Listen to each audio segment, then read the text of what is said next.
ayat 6-13, kenikmatan cinta. Betapa cantik, betapa jelita engkau, hai tercinta di antara segala yang disenangi. Sosok tubuhmu seumpama pohon korma, dan buah dadamu gugusannya. Kataku, aku ingin memanjat pohon korma itu dan memegang gugusan-gugusannya. Kiranya buah dadamu seperti gugusan anggur, dan nafas hidungmu seperti buah apel. Kata-katamu manis bagaikan anggur. Ya, anggur itu mengalir kepada kekasihku dengan tak putus-putusnya, melimpah ke bibir orang-orang yang sedang tidur. Kepunyaan kekasihku aku, kepadaku gairahnya tertuju. Mari kekasihku, kita pergi ke padang, bermalam di antara bunga-bunga pacar.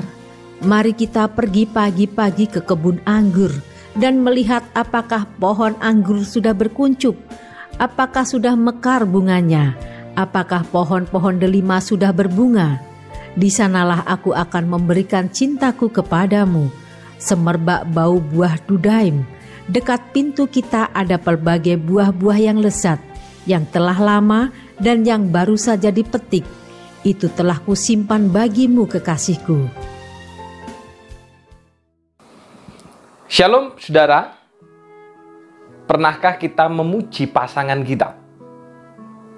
Berapa lama kita mengarungi bahtera rumah tangga, dan berapa banyak pujian yang sudah kita berikan kepada pasangan?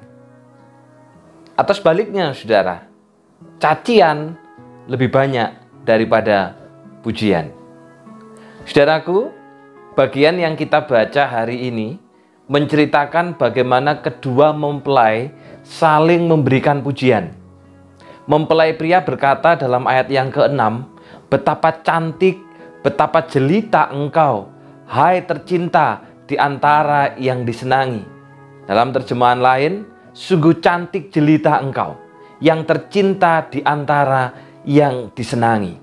Saudara, mempelai pria memuji mempelai wanita karena kecantikannya. Dan bukan hanya itu, namun juga karena mempelai wanita dapat menjadi orang yang dicintai dari segala yang disenangi. Maka pertanyaannya saudara, apa yang membuat mempelai perempuan ini begitu dicintai oleh mempelai pria?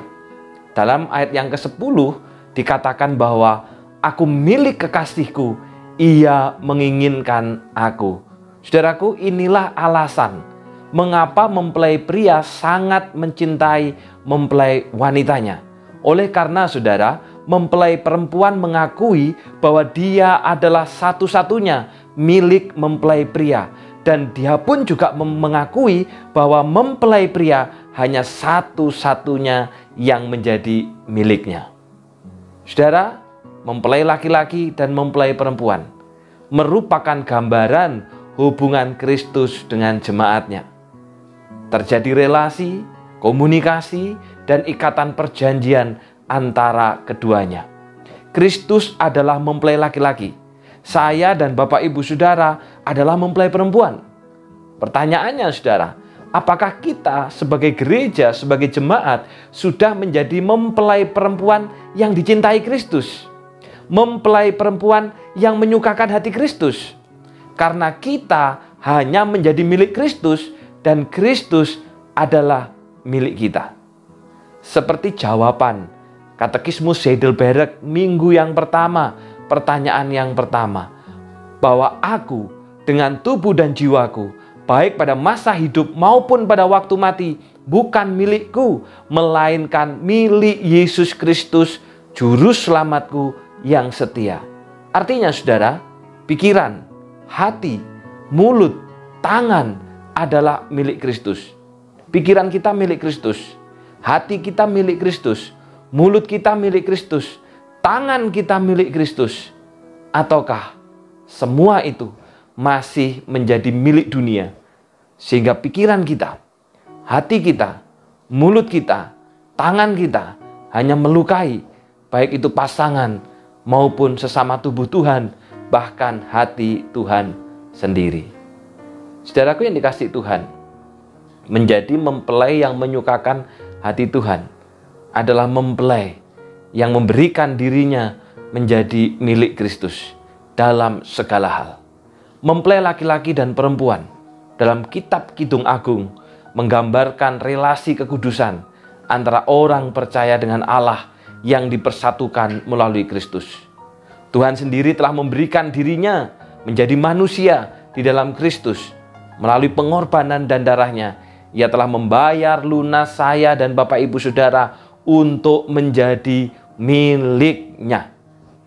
Oleh karena itu saudara, mari kita menjadi mempelai yang menyukakan hati pasangan kita. Oleh karena apa? Kita hanya menjadi milik pasangan, dan pasangan kita adalah satu-satunya yang menjadi milik kita. Demikian juga saudara, mari kita menjadi mempelai sebagai jemaat, sebagai gereja yang menyukakan hati Kristus. Oleh karena apa? Oleh karena kita milik Kristus dan hanya Kristus yang menjadi milik kita. Apapun yang kita pikirkan, apapun yang kita katakan, apapun yang kita lakukan, apapun yang kita beritakan, oleh karena kita adalah milik Kristus. Tangan kita milik Kristus, kaki kita milik Kristus, mata kita milik Kristus, hati kita milik Kristus, perkataan kita milik Kristus, maka kita akan menjadi mempelai yang menyukakan hati Kristus. Mari kita berdoa. Bapa yang di sorga, kami bersyukur Tuhan, hari ini firman-Mu kembali mengingatkan kepada setiap kami bahwa relasi antara sebuah mempelai, laki-laki dan perempuan, merupakan gambaran relasi hubungan Kristus dengan jemaat. Kristus sebagai mempelai laki-laki dan kami sebagai mempelai perempuan. Demikian juga Bapa, di dalam relasi pernikahan itu, bagaimana seorang suami harus menjadi satu-satunya milik daripada istri. Demikian juga seorang istri satu-satunya yang menjadi milik daripada suami. Maka demikianlah kami sebagai jemaat satu-satunya yang menjadi milik Kristus, dan Kristus adalah satu-satunya yang menjadi milik kami. Tangan kami, pikiran kami, mata kami adalah milik Kristus, hati kami adalah milik Kristus, dan segala sesuatunya adalah untuk Kristus. Maka kami akan menjadi mempelai yang menyukakan hati Kristus.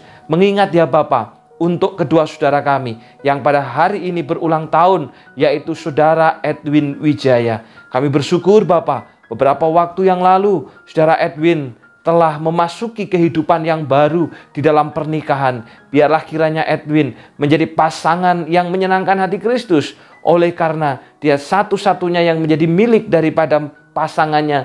Demikian juga pasangannya satu-satunya yang menjadi miliknya. Kiranya Engkau jagai keluarga muda ini. Roh Tuhan sendiri akan hadir tengah-tengah keluarganya, sehingga membawa kedamaian dan kebahagiaan yang kekal. Demikian juga mengingat untuk CFI, mama daripada saudari Yuka. Tuhan tolong CFI di dalam hidupnya, di dalam kehidupan keluarganya, bahkan mendidik dan membimbing iman anak-anaknya untuk mengenal Tuhan. Kiranya demikian juga CFI dapat memelihara hatinya dan perjanjiannya kepada Engkau. Terima kasih Bapa, kiranya berkat-Mu yang dari sorga menyertai kedua saudara kami ini. Dalam nama Tuhan Yesus kami sudah berdoa. Amin. Selamat ulang tahun untuk Edwin Wijaya. Dan selamat ulang tahun untuk CFI Elizabeth. Kiranya saudara berdua dapat terus terikat dengan perjanjian yang kekal. Tuhan memberkati.